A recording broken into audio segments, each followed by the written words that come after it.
Hello, everyone, and welcome back to another Babbling Irons. I was going to say match preview, manager breakdown with myself and Mike. This is a big one. Obviously, Amarim we've discussed, Lopetegui we've discussed. This is another name that's really, really exciting. Obviously, Paulo Fonseca, currently at Lille, and yeah, this would be again an exciting appointment and definitely one that we'd be on board with. And I know, Mike, you especially, you've been saying this name for a few years now. So it's not new to you. You're very familiar with how Fonseca likes to play. So we'll get into that tactical breakdown very shortly. So just to give the viewers kind of an overview of Fonseca's career so far. He first started as a manager in the Portuguese leagues. He was actually with Pacos de Ferreira, and obviously not a massive club in Portugal, and he managed to get them a third place finish in the league and qualify for the Champions League back in like 2013, which was a massive achievement for them back in the day. He then went to Porto, where it only lasted one season. Wasn't great, to be honest. It just didn't work out for him. But then he went on to Shakhtar Donetsk, where he really started to establish himself as a manager. I think he won 3 league titles, 3 cups, 3 super cups. So he was known for his attacking style and dominance in domestic competitions. Just a really, really good manager for Shakhtar.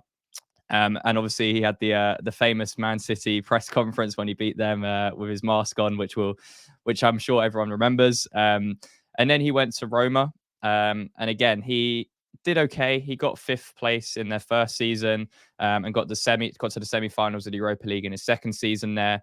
And then in 2021, where he's currently at now, he moved to Lille, where he's been developing, playing some really nice stuff. And again, Lille have been fantastic this season. As of recording, they're in the top 4, so on course to finish in a Champions League spot, which would be, again, a fantastic achievement for them.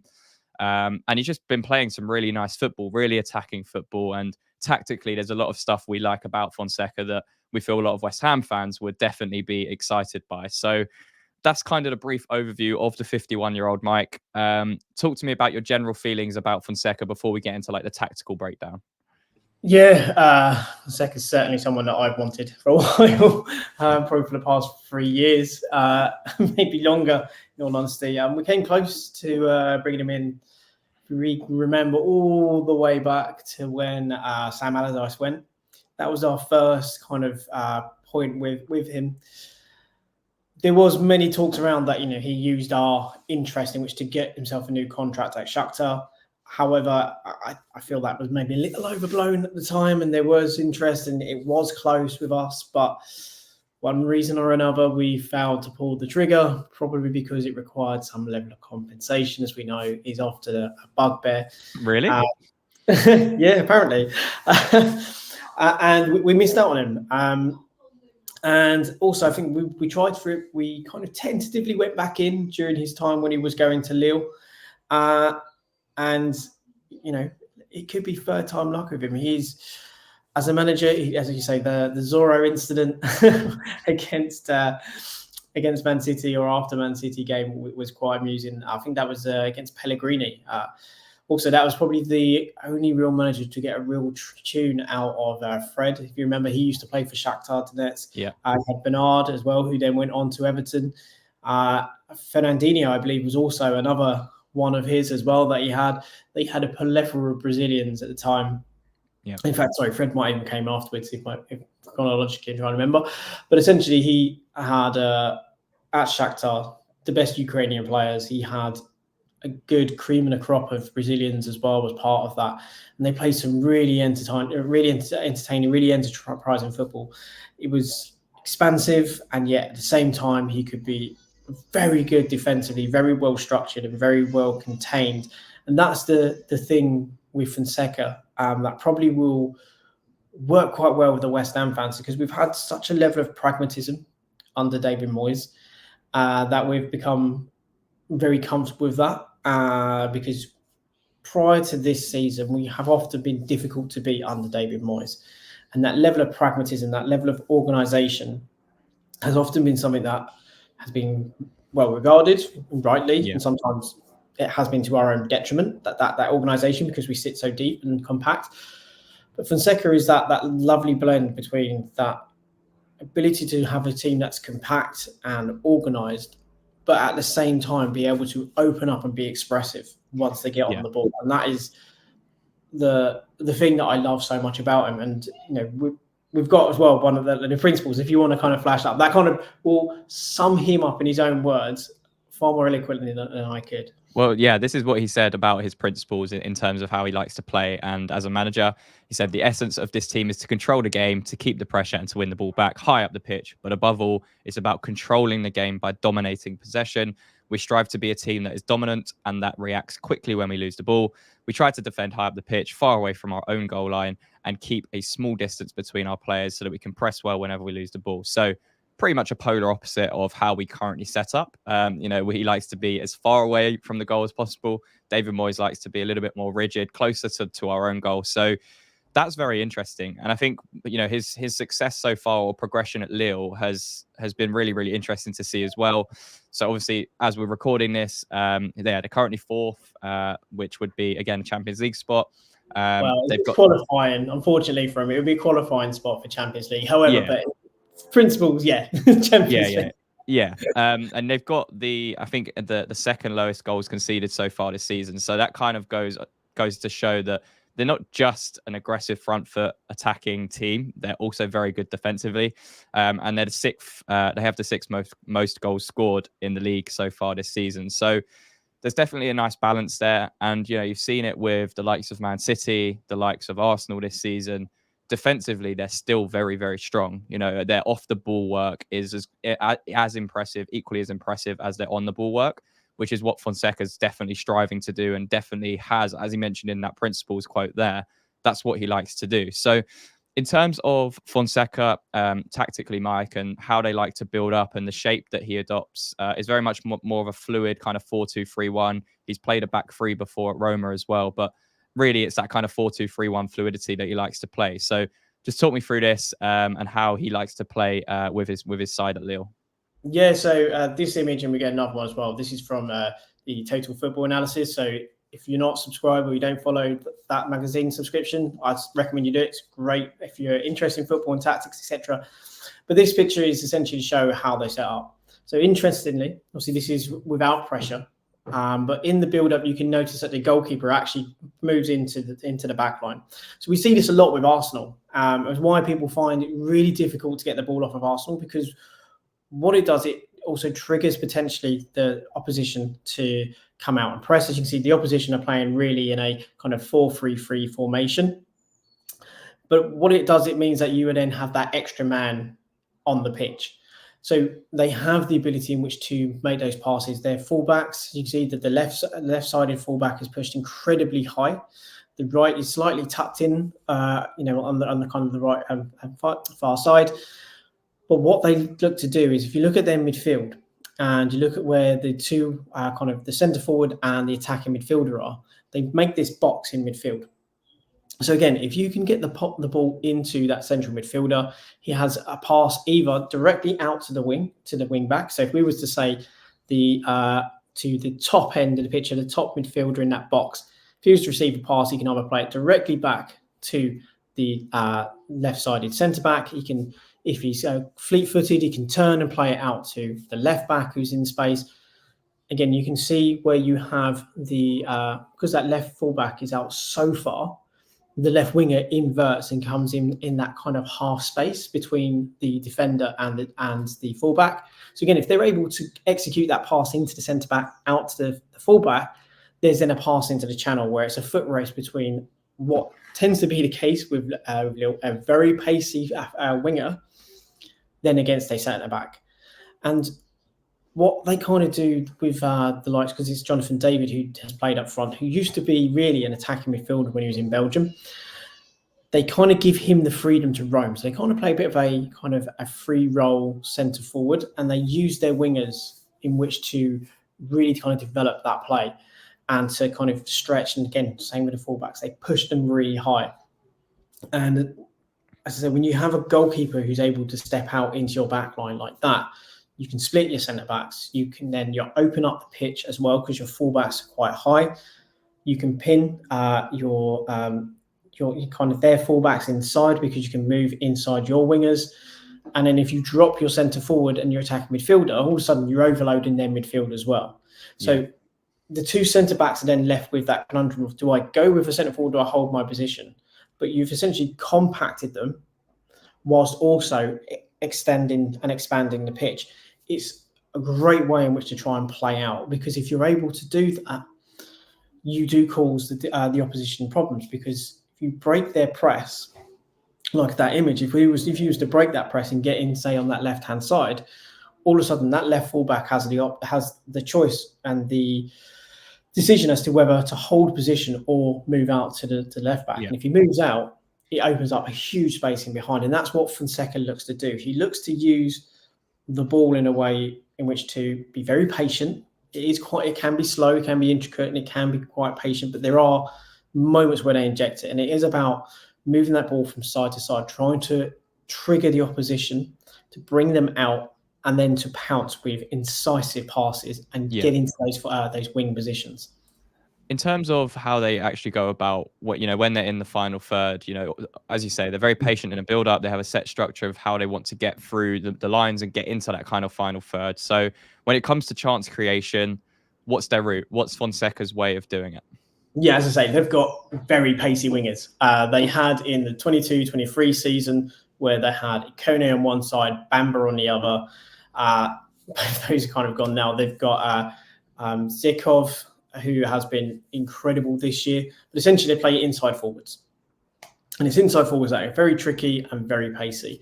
And you can see from both of these kind of demonstrations here, on the left-hand side is ball progression, so essentially ball carries. So if we was to consider, say, the likes of Bowen and Kudus, this would be the whole game would be geared to getting the ball to their feet and get them to progress the ball up the field, to run into those channels and then come into the insides. You can see obviously where the Blues are, they tend to be less successful in their ball carries when they're in their own half. So it's not something necessarily that they're that great of kind of covering, because again, their players are not necessarily, from the winger's perspective, always the strongest. However, they're fleet of foot and very good. Once they get into attacking positions, they are troublesome for defenders because they are able to progress over large swathes of the pitch. And with players like, say, Kudus and with Bowen, someone like Fonseca is going to be constantly and consistently feeding them the ball, which is something that we often are frustrated with at West Ham, that we don't necessarily feed them quickly and we don't ask them to progress. And as we've seen with Kudus this year, he is, I believe, across all the top 5 leagues, the leading ball carrier and the most successful ball carrier in the top 5 divisions, which is an incredible feat considering he missed 10 games. 10 games of the season he basically missed because he was in and out or wasn't even getting played by David Moyes. So, is there more of a structure to how Fonseca and Lille do it then? Because obviously, as you mentioned there, Kudus is top for kind of ball progressions and take-ons, whatever it is in Europe. And I think a lot of our game right now revolves around that type of player to maybe take on 2 or 3 people to create the space or to create an opportunity, whether it's Bowen, Antonio, Kudus. How is it kind of different with Fonseca's setup that he'll still encourage those progressions, but it's done in a little bit more of a controlled manner? Yeah, so the way they play with that kind of, they create that box in midfield is because they give Jonathan David that license to drop in. What he's able to do then is to create those overloads in midfield. So they're able to create those intricate little passes, intricate kind of triangles where they have obviously 2 deep players who can come and collect the ball. They can then obviously link that with either the wingers or the fullbacks who are out there, and then obviously the attacking midfielder or the striker who's dropped is able then to come out to that channel as well to create those triangles. So they create these intricate little kind of patterns in which to move around and shift the opposition. And because they use their wingers as essentially inverted forwards, they're also able to rotate with David and move into those positions centrally where they can receive the ball. And because they have pace as well, if they can get the ball essentially in a half turn, then they're really difficult to then kind of stop, because they use that slow build up and they draw you out and then they inject their pace, not only with a pass, but also with how they run. And in the graphic we saw as well, a lot of their creation in terms of their passing into the area, those progressive passes, you can see this is over a course of a season, so it looks quite crazy. You can see there's a lot of progressive passes deep from where the goalkeeper is as well. But also when you look at where a majority of those progressive passes are coming from, it's out to the channels and to the wings, because they play their wingers, inside forwards, however you want to name them, in that half space between the centre back and the full back. And then they have this their kind of fullbacks really wide. A lot of those progressive passes is which to get into and stretch the pitch, because, as I say, they look to compact it with that box midfield and those two inverted wingers at the same time, stretch it. It's something that we've seen Liverpool do for absolute years, and Man City do it as well, and they do it brilliantly. They're able to both compact and stretch the pitch at exactly the same time. And it's a complete and utter duality. And it doesn't necessarily always make sense. But when you look at it in the sense of they have a box midfield, which has obviously the two attacking players like the centre forward and the attacking midfielder, and the two defensive midfielders, shall we say. Inverted forwards coming in a kind of slightly to kind of as a kind of a pincer to the top of that, and then you have your fullbacks really wide. Then you can see how it forces teams to be so narrow. Gives you the ability in which to attack those spaces out wide. It sounds very promising. Obviously, it's very effective from his success that he's had at Lille, and obviously at Shakhtar, even at Roma to an extent. So, in terms of, do you have any reservations or anything that you've seen about Fonseca as a manager or his style that maybe not a massive concern, but something that maybe needs to improve if he is to come to West Ham? Because again, is he the type of manager that can come in and rebuild, but it's going to be a lot of needed in the summer? And also, is there anything tactically that you've noticed that, okay, if he's coming into this current West Ham setup, it's going to be difficult to adapt to how he wants to play? Yeah, he struggled in Italy. There were a few other considerations with that. His style didn't always meld very well. As he started off, I believe he started with the 4-2-3-1 and then moved into the back three. Because it seems to be, it was more functional within the league, and his formation was kind of leaving too many gaps within that. If we look at league earning comparison to the Premier League is far more frenetic. So what is going to be needed is that moment of when to choose, when to control, when to hold, and then when you have to be maybe a bit more direct. Because it is all about dominating and controlling. It's not going to be possible in every game. Now, tactically, he is very astute, so I am sure he will find solutions. However, it is something that he will need to kind of get used to, because the physicality is so high. Now, Ligue 1 does have really good physical players. That's why French players, when they come to the Premier League, settle pretty well, pretty quickly, because from a physicality perspective, it's pretty much the same. As the pace, the frenetic level of the Premier League is something what often can catch players out. And I think that's something that Fonseca will need to get used to, because they are patient and they are kind of slow in kind of how they do some of their build-up. And as we've seen with some West Ham players, when it's patient and slow, they don't necessarily have that incisiveness. And I think that's, to your point where you meant about the team building, there's a lot of work. There is a lot of work to be done. If we were to bring in the likes of Amorim or Fonseca, there is big work that needs to be done in which to improve our team, because it is not, in all honesty, of the level that they need. One, because the sheer lack of pace is terrible. You need to have players that are press resistant. You need to be able to play out for your defense. So you need to have players that are comfortable on the ball, who can play, in that kind of way. Again, so you have to have players that are press resistant, because you need to be able to accept that you're going to have to play in tight spaces. The likes of maybe Soufal could do well in terms of going forward, but in some of his passing's not always there. And if we look at Souček, again, we've talked about it before, he's a bit of a blunt instrument. It's one of those that could potentially see himself struggle in part because of what's required of him. But the one thing that I think fans will love, and bear in mind we are known as the Academy of Football, and it's something we haven't seen really since Declan Rice. Even Ben Johnson's not really had opportunities that at times I believe he has deserved, is that he's not afraid to play youth. He had an interview recently where he said that as long as he is clear as to the board and so on's objectives, then he is okay with, I say okay, it's in inverted commas, he's okay with not fighting for major honours like titles, etc. Because as long as he is clear as to what the club are doing, then he doesn't feel he's lied to. So he's going in with his eyes wide open. Yeah. And he's always looking to push in which to achieve and wants to achieve.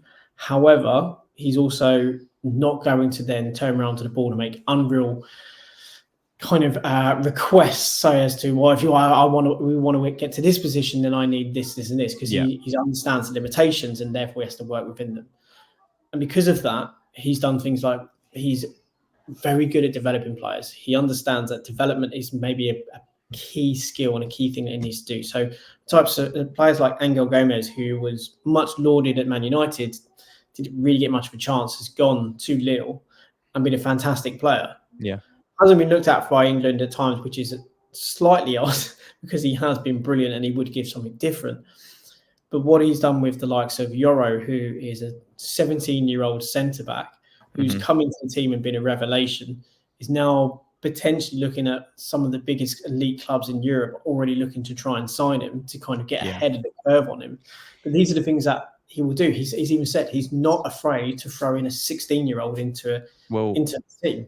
Well, that's going to be important, isn't it? With the rebuild that we have, there has to be now that blend of promoting within and buying externally, because we just need too much. That we can't just go gung ho in the market and try and integrate that way. It needs to be, again, a kind of nice balance. So, with everything considered, Mike, out of 10, what would you score this as a managerial appointment if it was to come off?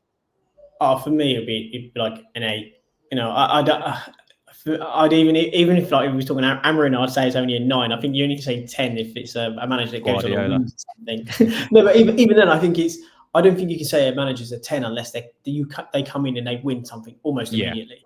You know, I think you can only give a 10 at the end of a season, if you know what I mean. As weird as that sounds. But for me, Fonseca is like an 8.5. I've genuinely wanted him for a long time because he plays the type of football that I like.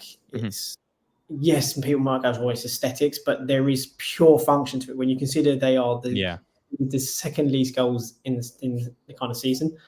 If you compare us in terms of how many goals they've scored to us, we have scored more. So if you look at per game, per 90 minutes, I think we're 1.54, something like that, and they are just a shade less. However, they have a better XG than us. So we are overachieving on the chances that we generate, whereas they are actually pretty much on kill with what they do. So you'd think with improved players and players playing in a more relaxed style, because we see our players play better when we're playing a bit more relaxed and a bit more open, that if they're given a manager who endorses that, we might actually see an upturn. And also he's going to, I know it sounds crazy to say it because we always say Moyes is a defensive manager, but I do think he improves us defensively because of the way that we play with the ball and the way that we'll play out of it ensures that we face less shots. We are not as deep. We are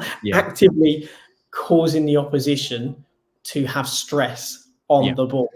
Whereas as we currently are, it's I will be polite in to say that we provide a fair amount of space, and I think that's just being very, very polite about it. Yeah, I think it would be a fantastic appointment. I really do. I think obviously right now with the names we've been linked to, I think Fonseca and Amarim are the leading 2 candidates right now for what we would want as fans. So yeah, it'll be interesting to see if anything comes of this. Let us know in the comments what you think about Fonseca. Would you like to see him come to West Ham in the summer and be our next manager? Yeah, let us know. Leave a like on the video if you enjoyed the breakdown. Subscribe to the channel for more content. And Mike, until next time, come on, you irons.